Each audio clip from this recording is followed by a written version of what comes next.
Quiero comenzar hoy en el libro de Juan, capítulo 16, versículo 33. Interesantemente, cuando nosotros leemos este pasaje, Jesucristo está advirtiéndole a sus discípulos acerca de los tiempos que ellos iban a tener que enfrentar.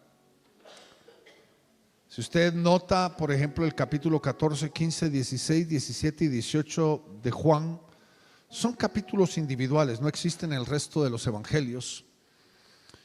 Y aquí Juan el amado nos describe una enseñanza de Jesucristo, especialmente comenzando en el capítulo 14, donde él advierte y prepara a sus discípulos para la crisis que ellos iban a tener que enfrentar. La crisis primero de la separación y de la muerte de Jesucristo, porque todos ustedes saben de que en esos últimos momentos todos habían prometido enfrentar la crisis con Jesucristo. Yo no te dejaré, estaré contigo hasta el fin, hasta la muerte estoy dispuesto a ir contigo. Pero cuando vinieron los soldados, todos salieron corriendo. El único que lo siguió de lejos fue ¿quién? Pedro. Juan el amado estuvo con él hasta la muerte, a los pies de la cruz. Pero el resto de los discípulos desapareció porque enfrentaron la crisis en una forma diferente. Y Jesucristo venía preparándolos a ellos, comenzando ahí en el capítulo 14, versículo 1.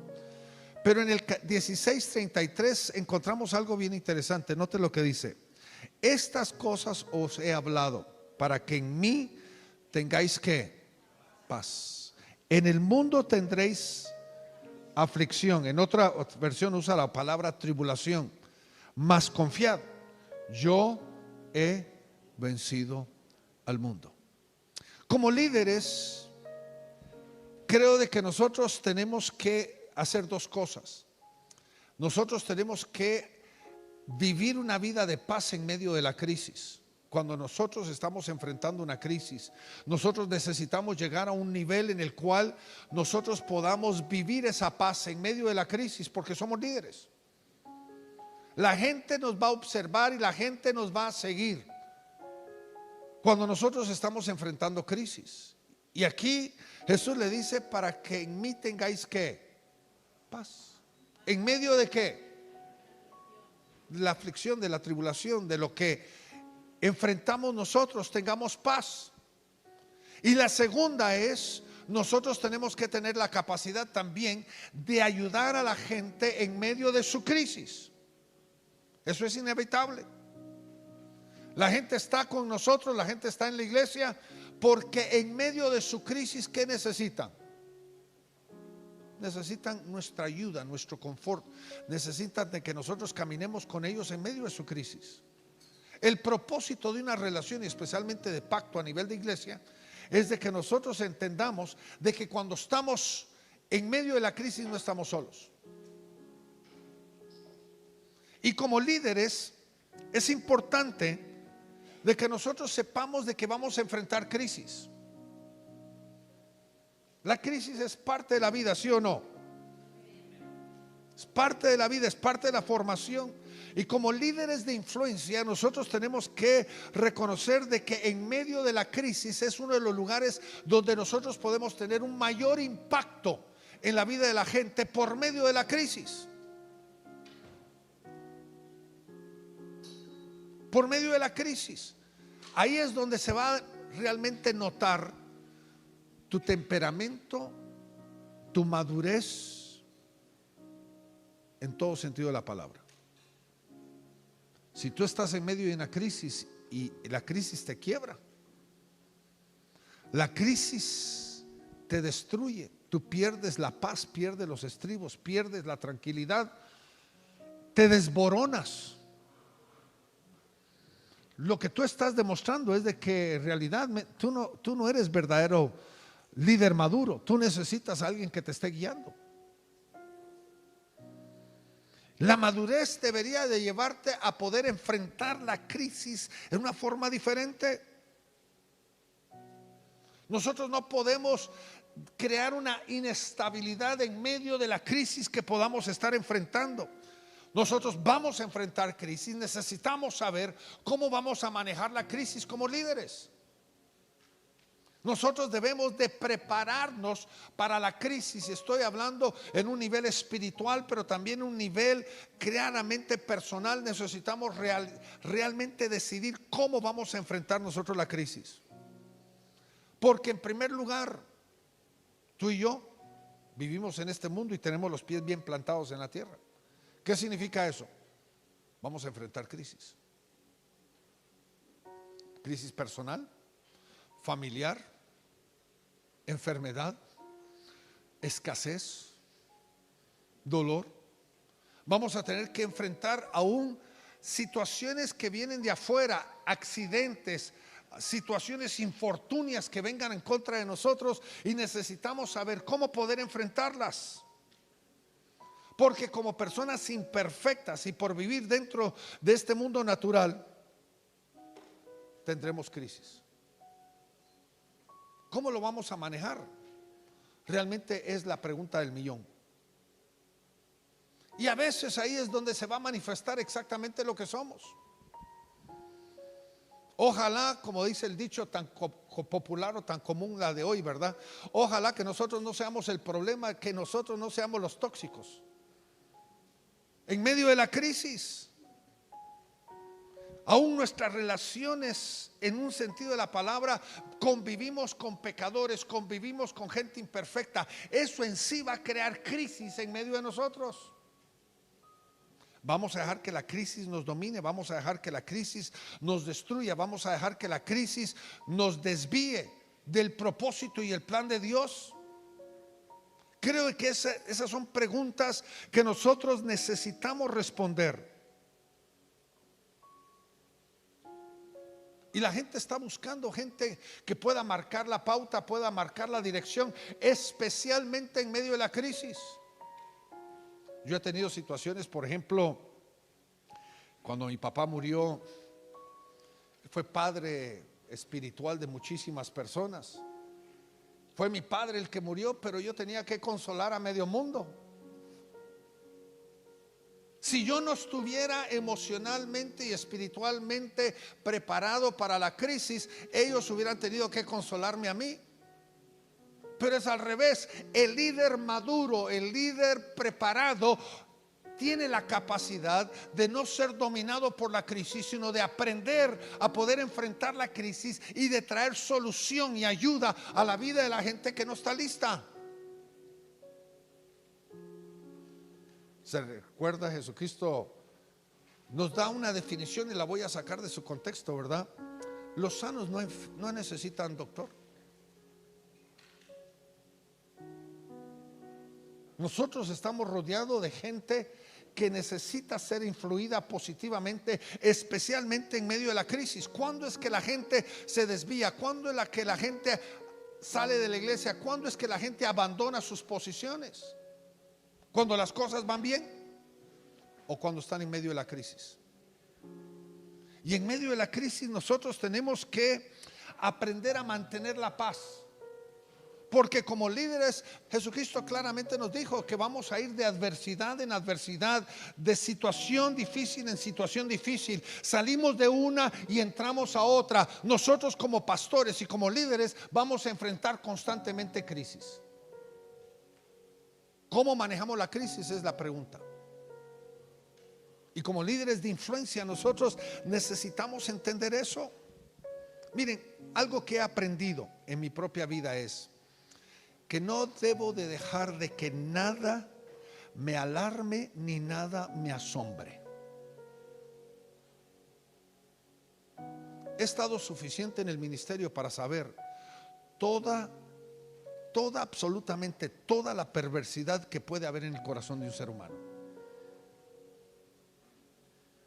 Usted está sentado ahí dándole consejería a alguien, alguien abre su corazón y le cuenta lo más horrible que puede haber escondido en el corazón de una persona. ¿Cómo podría usted reaccionar? ¿O cómo debería de reaccionar? Ese es el momento de entrar en paz. Entender de que nada tiene que ver con usted en ese momento, tiene que ver con la persona y la obra que Dios está queriendo hacer en la vida de la persona. Usted no se puede alarmar, usted no se puede asombrar. Usted tiene que dejar de que esa situación no lo afecte. No lo afecte ni espiritual ni emocionalmente. Usted no puede dejar eso. Usted no puede darse el lujo de permitir que una crisis en la vida de otra persona afecte su propia vida. Usted tiene que mantener la calma en medio de todas esas crisis. Nunca de ver una crisis en la vida de otra persona como crisis propia. Usted debe de identificarse, pero usted no debe de tomar esa crisis y volverla suya. Miren, algo que he aprendido son varias cosas en el ministerio. La gente quiere que lo urgente de ellos sea urgencia suya. Y yo tengo que aprender en el liderazgo, tengo que aprender a distinguir lo que es urgente y lo que es importante. ¿Está entendiendo? Cuando alguien viene con nosotros y nos pide consejo, alguien viene con nosotros y viene y siente de que su vida se está destruyendo, desboronando delante de ellos en todo sentido de la palabra, uno tiene que entender de que la crisis que ellos están enfrentando fue algo que ocurrió no de la noche a la mañana, sino fue algo que vino dándose a través de los años. He tenido que algunas veces llamarle la atención a alguien y decirle: no puedes esperar de que de la noche a la mañana yo pueda ayudarte a resolver un problema que te ha tomado 20 años meterte. Y entonces yo no puedo hacer lo urgente de otras personas mi urgencia, porque si lo hago de esa forma y me identifico con la gente desde esa perspectiva, yo pierdo la orientación, yo pierdo el nivel de la capacidad de poder seguir hacia el norte, guiando a esa persona hacia la dirección de la salida. Porque me he envuelto emocionalmente en el problema, he hecho la urgencia de la gente mi urgencia, y no puedo hacer eso. No puedo yo interrumpir lo que Dios está pidiendo que yo haga a largo plazo para poder resolver una urgencia que no es mi urgencia como persona. Perdone que lo diga de esa perspectiva. Es importante, increíblemente importante, pero a veces uno tiene que venir y forzar a la gente a resolver ciertas cosas por sí mismos. Como por ejemplo, yo le puedo decir, desde la perspectiva de un nivel de ayudar a alguien en medio de una crisis, es decirle: tienes que hacer esto, esto y esto antes de que yo me siente contigo. No solamente le estoy dando una responsabilidad para poder ver cuánto quiere verdaderamente salir de la crisis en la cual está, sino también me estoy dando tiempo de poder terminar con lo que estoy haciendo para poder sentarme con esa persona y ayudar a esa persona. ¿A cuántos de ustedes, pastores, le ha pasado, verdad, que usted está a la puerta de la salida despidiendo a la gente y alguien viene y le da un bombazo a usted? Le tira una bomba en medio de tener X cantidad de gente que usted todavía no ha saludado ni ha despedido, y en ese momento la persona le tiró la bomba de su problemón, y lo que está pidiendo es que usted bote todo lo que está haciendo y se concentre en ellos. Me recuerdo un amigo dijo una vez, contando algo similar, y lo doy por la sencillez de dar esto como un ejemplo. Estaba a la puerta de la salida y estaba despidiendo a toda la gente, y se le acercó una hermana y le dijo: pastor, quiero informarle que me voy a divorciar de mi marido. ¿Qué hace uno cuando uno tiene un montón de gente que quiere saludar y despedir y le tiran esa bomba a uno, verdad? Entonces mi amigo le dice a la persona: mire, hermana, le dice así en segundos, le dice: mire, hermana, esta semana quiero que usted regrese a su casa. Yo quiero que esta semana usted le ore a Dios y le pida a Dios permiso para divorciar a su marido. Si Dios le da permiso, yo le doy permiso. ¿Qué va a decir uno en ese momento, verdad? Y entonces el próximo domingo en la misma puerta mi amigo estaba ahí parado, llega la misma hermana y entonces la hermana se le acerca y le dice: pastor, fíjese que Dios no me dio permiso. Caso cerrado. La cosa es esta, de que nosotros necesitamos como líderes poder entender de que vamos a enfrentar situaciones adversas, pero no podemos dejar que ni la alarma ni el asombro tome control de nuestra vida. Miren, yo he estado en momentos donde yo he tenido que aconsejar las cosas más horrendas que usted se puede imaginar. Si yo las contara hoy, algunos de ustedes perderían estribos, perderían la calma, porque uno se rascaría y uno diría: ¿cómo puede un cristiano hacer eso? Pero tenemos que entender de que la carne todavía gobierna dentro de nosotros, y como pastores y líderes nosotros tenemos que mantener la paz en medio de todas esas cosas. Tenemos que aprender a distinguir la urgencia de lo importante. La emergencia de la gente no puede ser la nuestra. Muchísimas de las situaciones que nosotros vamos a enfrentar son procesos largos. Y mucha de la gente que viene a nosotros a pedirnos ayuda quiere una solución fácil para el problema difícil que ellos están enfrentando. Ellos quieren una varita mágica, quieren un poquito de agua bendita, ¿verdad?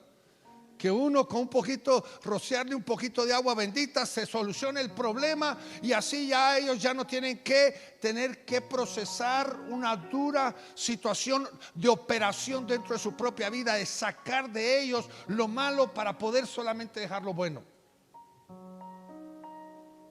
Alguien tiene que mantener la cabeza bien puesta, bien tranquila. Alguien tiene que responder fríamente, pudiéramos decir. Tenemos que aprender de que podemos nosotros mantener cierto nivel de empatía, pero no volvernos emocionalmente enrollados con ellos. Podemos llorar con los que lloran, pero no significa de que me voy a meter emocionalmente con los problemas de la gente. ¿Qué pasaría si yo tengo 100 miembros y simplemente estoy usando un número? ¿Cuántas crisis voy a enfrentar con la gente? 100 miembros me traen ¿cuántas crisis? No 100. La gente tiene más de una sola crisis.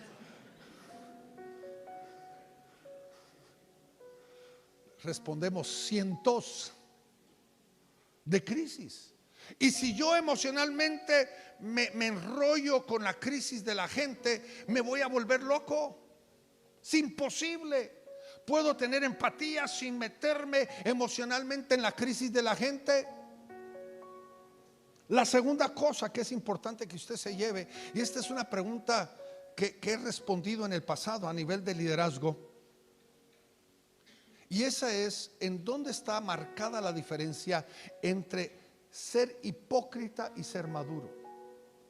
Porque tiene que ver con la crisis.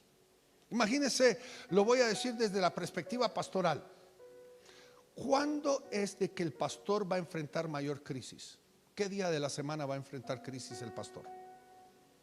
Dígalo conmigo: domingo.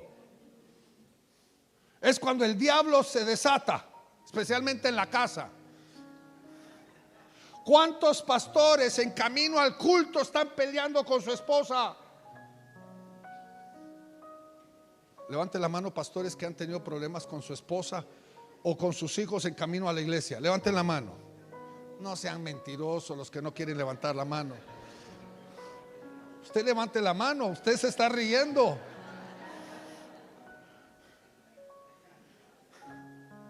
¿Cuándo es que el diablo lo va a atacar más? El día de su responsabilidad primaria. Lo quiere desenfocar, lo quiere desanimar, lo quiere estancar, quiere que usted tire la toalla, quiere acusarlo a usted a través de todo ese proceso, para que cuando usted se pare detrás del púlpito, el enemigo lo esté acusando constantemente: eres un hipócrita. Y el problema es que nosotros como ministros y como líderes tenemos que entender de que hay una gran diferencia entre la hipocresía y la madurez. Esta semana conté un caso que a mí me ocurrió. En una de las siembras de iglesia que mi esposa y yo hicimos en el pasado, habíamos pasado como 8 meses con todas las reuniones previas a la siembra de la iglesia, reuniones en casa, planificación, capacitación, fundamentación, impartir visión hacia dónde queríamos ir, y ya habíamos establecido el primer día de nuestro servicio público dominical y teníamos ya armado todas las áreas que eran importantes para poder empezar con la iglesia, especialmente el área de alabanza. Y llega el domingo, íbamos a comenzar a las 10 de la mañana y a las 10 menos 10 no habían llegado los líderes de alabanza. Y a todos los había citado para las 9. Eran las 10 menos 10 y no habían llegado los nuevos líderes de alabanza.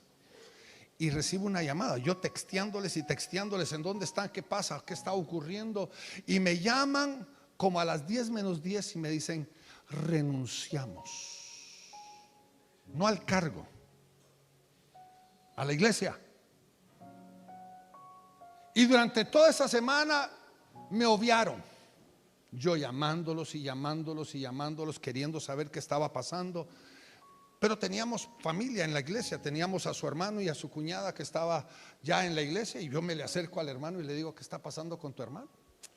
Es que el domingo en la mañana se pelearon y se discutieron y se insultaron.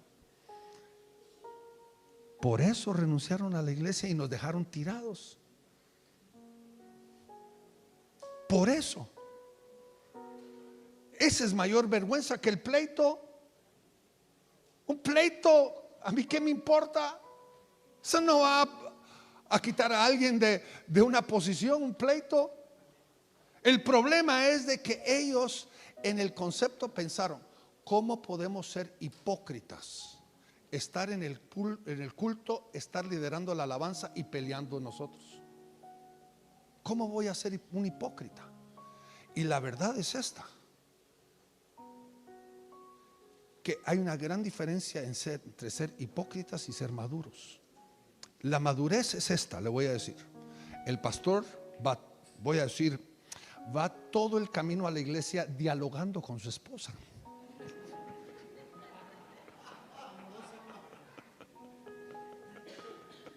Va dialogando con su esposa.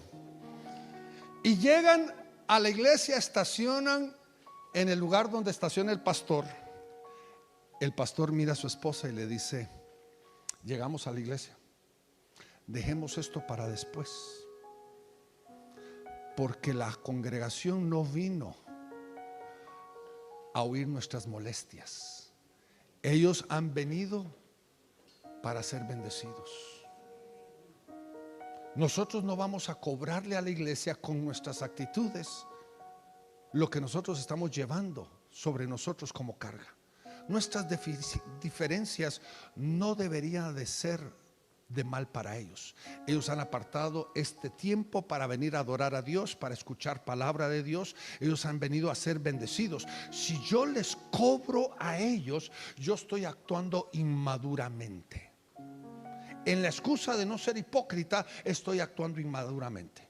Entro todo trompudo, enojado. La gente me pregunta: ¿qué le pasa, pastor? ¿A cuántos de ustedes les cuesta esconder la cara cuando está enojado? En el caso mío, la gente lo mira a kilómetros de distancia cuando tengo cara de enojado. Todos saben. ¿Cuántos de ustedes les pasa eso?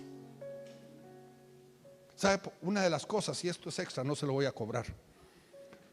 Por eso, como pastor, rehúso reunirme y tener casos ni de consejería ni de confrontación en los días domingos, ni antes del servicio. Si necesito confrontar a alguien, corregir algo o dar una consejería, no lo hago alrededor de un servicio, porque yo necesito estar emocional y espiritualmente en mi mejor condición para darle al pueblo, porque me merezco a todo el pueblo y no soy de uno. El pastor es de todos y de nadie. ¿Está entendiendo lo que le estoy diciendo? Y entonces Yo tengo que determinar de que no voy a dejar que esa situación altere mi capacidad de servir y de darle al pueblo lo que Dios quiere darle. De la misma forma, nosotros tenemos que entender que cuando tenemos una crisis en la vida de un miembro o tenemos la crisis con algún miembro, nosotros no podemos dejar que eso altere nuestra forma de ministrarle al pueblo. Tenemos el dicho que dice: ¿para qué sudar la calentura ajena? ¿Debemos de sudar calentura ajena? ¿Debemos de estar llevando la carga de otro? No. ¿Por qué? Porque en la hora del tiempo para la congregación, en el tiempo en el cual nosotros estamos relacionándonos con otros, yo no le puedo cobrar a María lo que Juan me debe.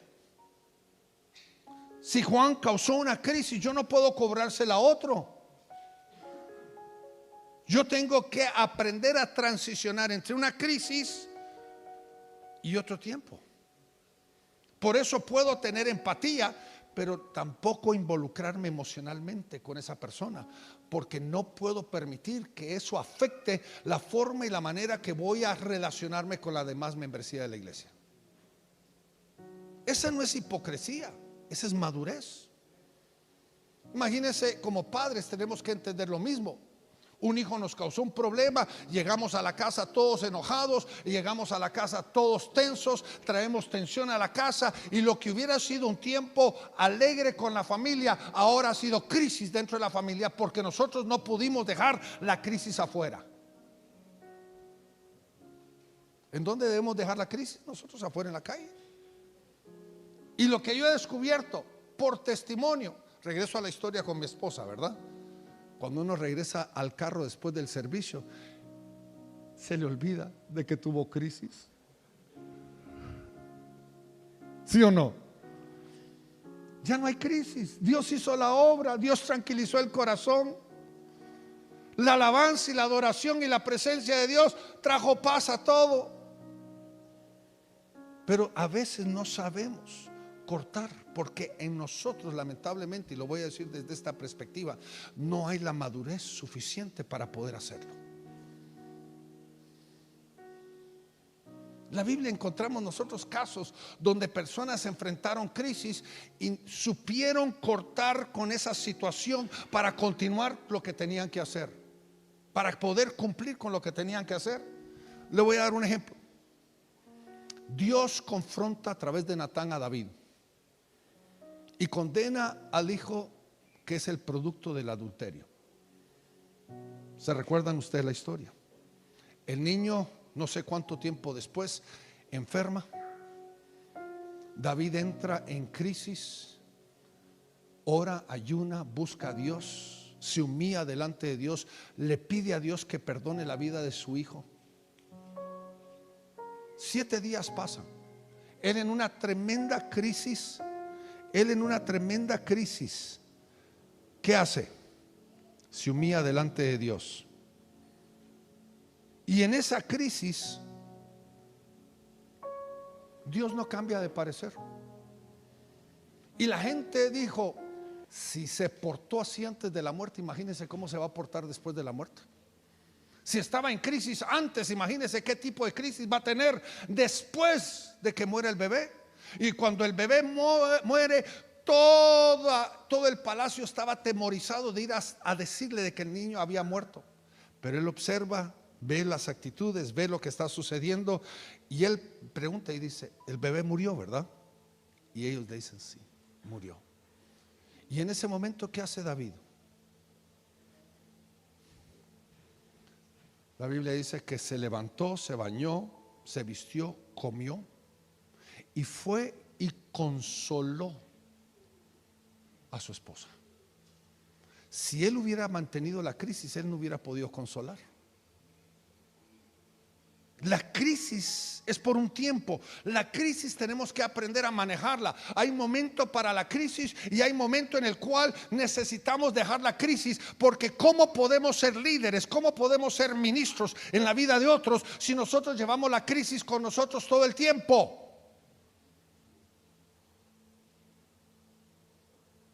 Necesitamos aprender apagar esa crisis como si fuera una luz. Tomar una decisión en madurez y decir: hoy dejo la crisis en casa, hoy dejo la crisis en la oficina, hoy dejo la crisis en el carro, hoy dejo la crisis detrás, porque lo que voy a enfrentar y con los que voy a estar no merecen de que yo lleve la crisis conmigo. Puede ser temor, preocupación, imagínense, problemas financieros, problemas familiares, enfermedad, lo que sea. La gente no necesita llevar con nosotros la crisis. Ellos no merecen de que nosotros impongamos nuestra crisis sobre ellos, porque ellos están ahí para que nosotros les ayudemos, no para que nosotros andemos llevando eso con nosotros. Perdonen, hermanos, mis hijos están texteando. Ahora, ¿qué es lo que le estoy diciendo? Es importante que usted lleve su vida a un nivel de madurez. Ahora, ¿cómo podemos enfrentar la crisis en nuestra propia vida? Creo que es bien importante. Usted no puede ignorar la situación. Esa negación es una forma y una manera de inmadurez en su propia vida. Usted no puede pretender de que no hay una situación, ni puede ignorar, pero tampoco usted puede cobrarle a otro el problema. No lo puede esconder debajo de la alfombra, ignorarlo. Usted tiene que enfrentarlo. Pero hay formas sanas de enfrentar la crisis, como líderes y como ministros del Señor. La primera, ¿cuál es la primera forma? El libro de Romanos 2:28 nos dice esto: y sabemos que para los que aman a Dios, todas las cosas cooperan, obran para bien. Esto es, para los que son llamados conforme a su propósito. Yo sé que este versículo es abusado. Este es el versículo de la misma forma que oran Salmos 23 en un funeral. En cualquier crisis usan este versículo, pero quiero que usted note lo que la Biblia dice: que cada uno de nosotros tenemos un propósito. Fuimos diseñados y establecidos por Dios con un propósito. Y cuando hay una situación adversa en nuestra vida, nosotros tenemos que entender: nuestro Padre, nuestro soberano Dios, y enfatizo la palabra soberano, nuestro soberano Dios tiene control. No es para esconderlo, no es para ignorarlo, sino debemos de aprender a aceptar la voluntad de Dios en medio de nosotros. La única forma de enfrentar la crisis, y lo digo para nosotros, pero también le estoy enseñando a usted a tratar la crisis con la gente, porque la gente no puede ignorar la crisis. ¿Qué pasa? Una crisis económica.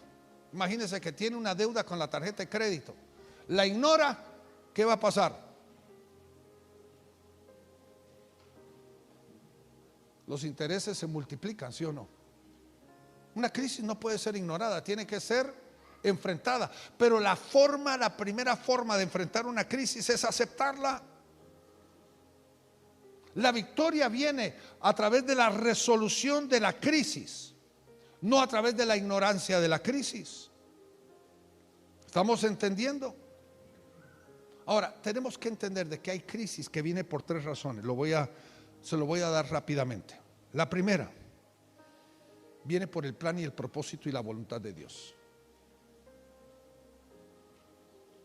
Miren, no podemos nosotros, no importa cuántas motivaciones y predicadores motivacionales nos digan de que Dios nunca permite una crisis en nuestra vida, que Dios no va a permitir nada malo en nuestra vida. Lo podemos predicar todo lo que nosotros querramos, y tenemos que entender: la Biblia demuestra que no solamente Dios permite, sino a veces Dios crea la crisis en la vida del creyente. ¿Está conmigo? Lo crea, porque Dios está obrando su perfecta obra. ¿Está conmigo? Dios quiere hacer algo en nosotros. Dios nos está formando. Dios está haciendo su obra soberana en cada uno de nosotros. Él quiere gloriarse a través de la situación en nuestra propia vida. Y debemos de entender de que nada, absolutamente nada que Dios permita en nuestra vida tiene el potencial de destruirnos si nosotros no lo dejamos. Como la tentación. Dios sabe lo que podemos soportar. Todo tiene este común denominador. Dios no te va a entregar a ti una responsabilidad, ni te va a entregar a ti un don, ni te va a entregar a ti un llamamiento si Él sabe que tú no lo puedes aguantar. Es el principio de la parábola de los talentos. Todo conforme a ¿qué? A la capacidad de cada persona. De la misma forma, Dios conoce la capacidad que tú tienes para poder enfrentar cuál es el nivel, pudiéramos decir, del aguante del dolor en tu propia vida. Y no va a permitir algo que tú no puedas aguantar, porque nada fue presentado ni permitido para tu destrucción, sino para tu formación.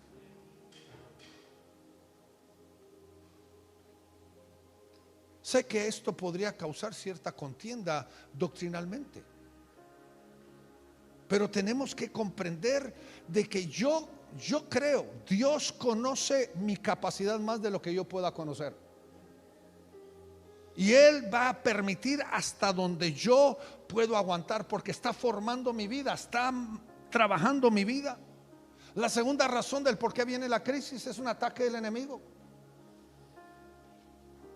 Y si es un ataque del enemigo, hay que levantarse, hay que pelear, hay que resistir, hay que atacar, contraatacar, todo lo que usted puede imaginarse. El grave problema es que cómo vamos a discernir entre la obra de Dios y la obra del enemigo.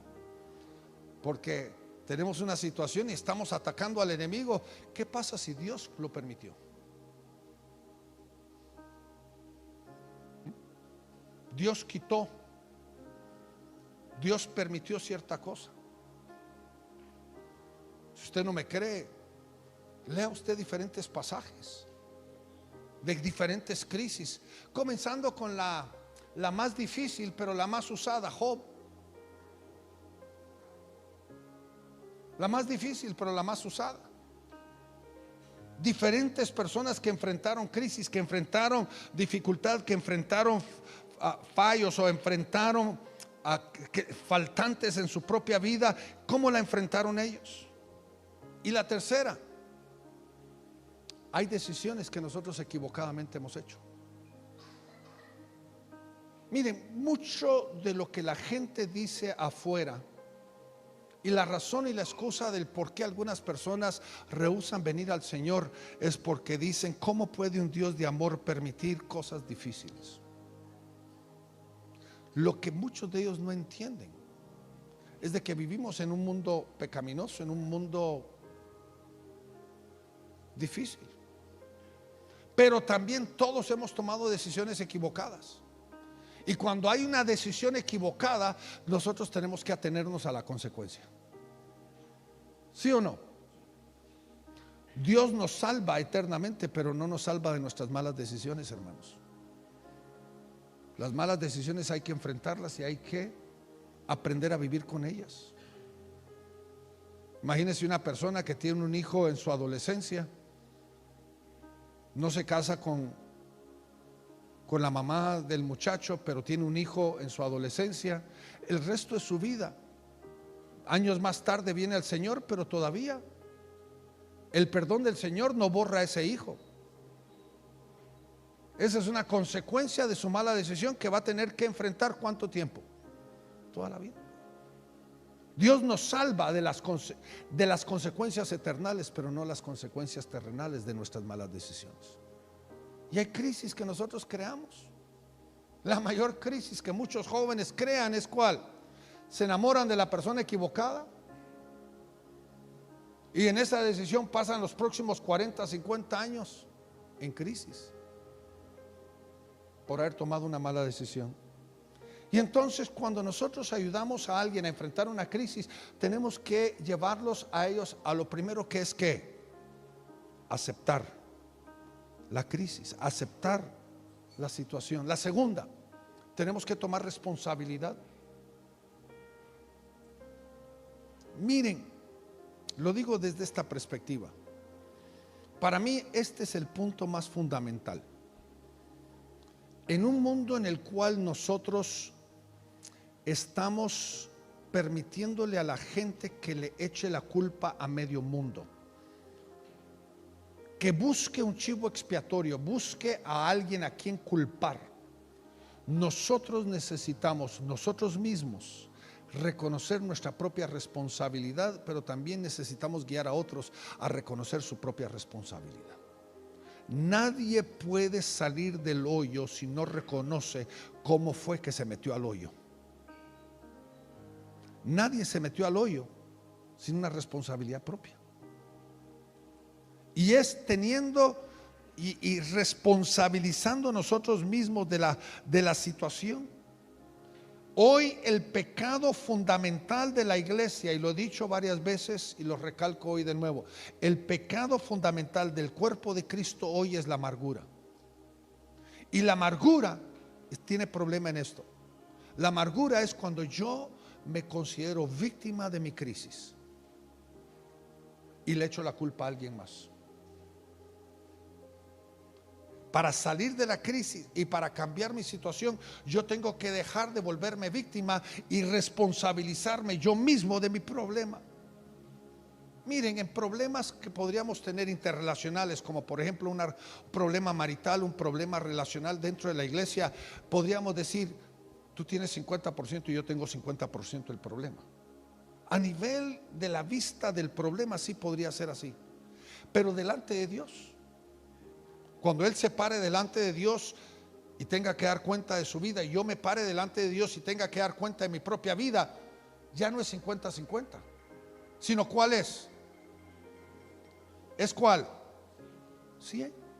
Yo soy 100% responsable de mi propio problema.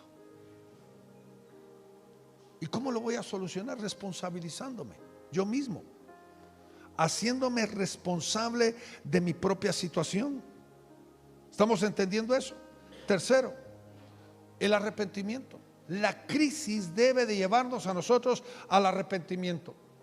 No importa de dónde ha venido, no importa si ha sido pecado, una mala decisión, no importa cuál es la situación. Si amerita, necesitamos aprender a arrepentirnos. Sabemos de que este es un tema que no se ha tocado en las iglesias. Le pedimos a la gente que acepte a Cristo, levante la mano, haga la oración, pero no hay un verdadero arrepentimiento. Sin arrepentimiento no podemos cortar con el pasado, no podemos crear verdaderamente un borrón y una cuenta nueva. Sin arrepentimiento vamos a andar cargando la misma colita de la vida vieja en la vida nueva.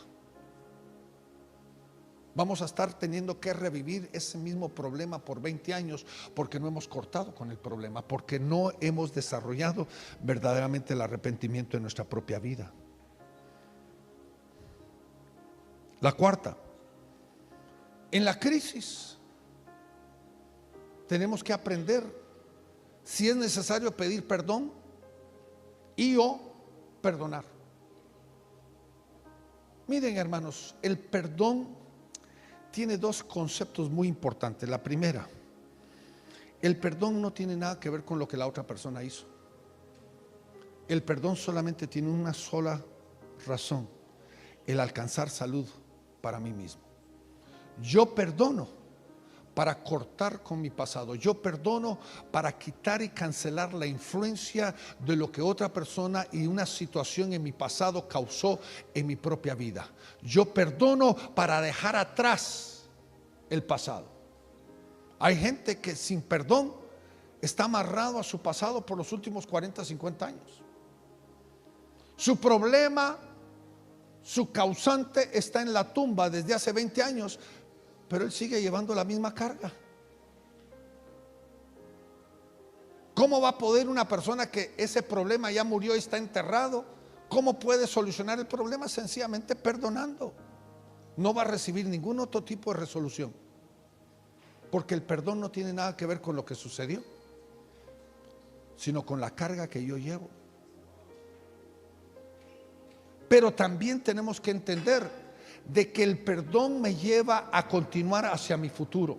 Si la crisis es con una persona que está a la par, la crisis es con una situación que está cerca de mí, la única forma que puedo continuar hacia el futuro es aprendiendo a pedir perdón o a perdonar. Porque me deja esa situación en el pasado. Ahora ya puedo aprender a relacionarme con la persona que causó o que fue parte del problema que yo tuve en el pasado. La quinta cosa, yo tengo que determinar ciertas cosas en mí. La determinación tiene que ser una parte fundamental de la crisis. Hermanos, miren, si yo no aprendo del problema que tengo hoy, ¿cómo voy a garantizar que no voy a enfrentar la misma cosa de nuevo? Si no aprendo, voy a seguir con el mismo ciclo. Irónico, pero en la realidad, mire, gente que está alrededor suyo va a entender exactamente lo mismo. Se mete en un hoyo, de repente pudo salir del hoyo y a los 2-3 metros se mete de nuevo en otro hoyo. ¿Sabe por qué? Porque no aprendió la lección. Y este es el punto de la determinación. ¿Qué significa eso? Yo tengo que determinar no volver atrás. Tengo que determinar de que voy a cambiar mi camino. Voy a determinar no regresar a hacer lo mismo. Voy a determinar cambiar. Porque sin la determinación lo que hacemos, tenemos la tendencia de regresar a la misma situación de nuevo. Miren, ¿qué pasa con todas las crisis que enfrentamos, especialmente las interpersonales alrededor nuestro? ¿Qué pasa? Hay un divorcio. En la gran mayoría la gente no quiere estar sola, y en la gran mayoría van a recasarse, ¿sí o no? Van a ir a un segundo o un tercer matrimonio. No pueden vivir solas, pero como no arreglaron su problema, ¿qué va a suceder? Se van a casar, pero el 70% de los rematrimonios terminan en divorcio. El 50% de los matrimonios terminan en divorcio. El 70% de los rematrimonios terminan en divorcio. ¿Sabe por qué? Porque no aprendieron la lección. La lección no es no te cases. La lección es qué hay en ti que causó este problema. ¿Cómo puedes dejar eso atrás? ¿Cómo puedes cambiar de actitud? ¿Qué hay en ti que necesita ser resuelto? Determinación a no regresar a hacer lo mismo, a cambiar verdaderamente. Y sexto, y con esto termino, tengo que hacer un compromiso de hacer lo que Dios pide de mí. Esto es lo más difícil, porque muchas veces la crisis que nosotros causamos en nuestra propia vida es porque no hemos preguntado: Señor, ¿qué es lo que tú quieres que yo haga? No pedimos consejo, no buscamos ayuda, no buscamos dirección en nuestra propia vida. Y todos estos 6 puntos que yo menciono, y lo he mencionado desde la perspectiva personal, son los 6 puntos que nosotros tenemos que ayudar a la gente a enfrentar su propia crisis. ¿Está conmigo? La gente le rehúye, la gente quiere una solución fácil, la gente quiere que uno le responda lo que ellos quieren oír. Ellos creen que ellos necesitan algo, pero lo que quieren es que nosotros le avalemos lo que ellos piensan que ellos necesitan. Y cuando le decimos la verdad, nos volvemos sus enemigos.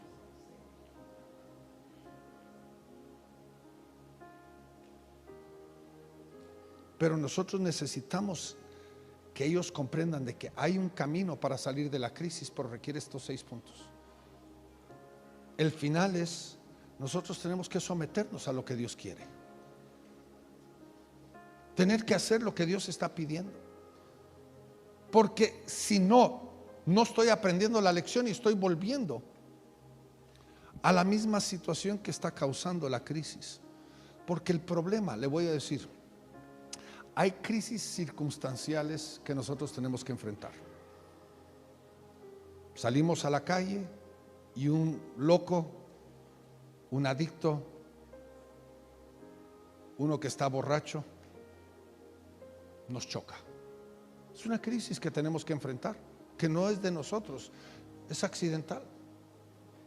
Pero muchas de las crisis que nosotros enfrentamos, si nosotros buscamos el original, el problema fundamental, donde comenzó la crisis, muchos de nosotros tenemos que ver con esa crisis. Aún desde la perspectiva de la salud, porque tal vez algunos de ustedes están preguntando, ¿pero qué de la enfermedad? Algunos de ustedes no se han cuidado, algunos de ustedes no comen bien, no comen balanceadamente, no cuidan su salud. Y después están echándole la culpa a Dios de la crisis. Pero cuando enfrentan la crisis, Dios los saca de la crisis, ¿qué tiene que hacer? Tiene que tomar una determinación a cambiar. A cambiar. Yo tuve un tío, me recuerdo exactamente el año, en el año 78. Él era de aquellos que fumaba como si fuera chimenea. Se echaba, creo que sus 3, 4 paquetes al día. Y llegó con el doctor y el doctor le dijo, mire, si usted no deja de fumar, en 6 meses se muere. Y él dejó de fumar, y en el proceso de dejar de fumar conoció al Señor Jesucristo, se entregó. El Señor cambió su vida, transformó su vida. El hombre que era antes dejó de ser. ¿Y qué pasó? Todavía vivió otros 22 años, 23 años. Sí, eventualmente eso lo alcanzó, porque murió teniendo que estar oxigenado 24 horas al día. Pero el Señor le dio 22 años más, y años de calidad, porque era un viejo gruñón. Nadie se le quería acercar, todos los primos no queríamos nada que ver con él. Siempre estaba malhumorado, siempre andaba insultando a todos. Pero Dios lo transformó. Pero él tuvo que tomar una determinación de romper con lo que estaba causando la crisis, de hacer la voluntad de Dios, de someterse a lo que Dios quería. Y hermanos, en nuestra vida es la receta para enfrentar la crisis, pero también la receta para que tú y yo, como líderes y ministros, podamos ayudar a otros a enfrentar la crisis. No podemos nosotros alcahuetear a la gente en medio de la crisis. No le estamos haciendo ningún bien. Y si nuestra motivación es el temor, o nuestra motivación es la culpa, afuera del amor todo es dañino. La motivación tiene que ser el amor, y el amor genuino siempre va a llevar a una verdadera resolución. Los vamos a amar aunque les duela, ¿sí o no? Los vamos a amar y les vamos a decir la verdad aunque no les guste, pero lo vamos a hacer con amor. Los vamos a ayudar a salir del problema. Y necesitamos entender de que como líderes necesitamos ayudar a la gente en la crisis. Es el momento preciso para hacer nuestra labor de líderes. Si caminamos con la gente, ayudamos a la gente cuando todo anda bien, ese no es un verdadero liderazgo. Liderazgo es caminar con la gente cuando está en medio de una tremenda crisis. Hermanos, que el Señor verdaderamente nos guíe. Que podamos nosotros tomar este consejo para nuestra propia crisis, pero también tomarlo y ayudar a la gente en medio de la crisis, a llevarlos al camino de la salud y el camino del bienestar y el camino para poder ellos alcanzar victoria en medio de la crisis. Padre, este día, Señor, estamos delante de ti. Señor, te pido que tú nos enseñes, que cada uno de nosotros que tú has llamado a un liderazgo, tomemos en serio lo que tú nos has entregado. Somos líderes con propósito de ayudar, de bendecir, pero también, Señor, de rescatar, como aquella oveja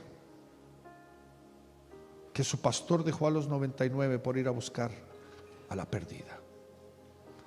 Pero Señor, hoy danos el corazón de Cristo, un corazón apasionado, un corazón tierno, un corazón misericordioso, pero un corazón que no aceptaba la maldad, no aceptaba la manipulación, que confrontaba con amor. Y Padre, ayúdanos a verdaderamente ser los hombres y las mujeres que tú has llamado, Señor, en el nombre de Jesús. Amén y amén.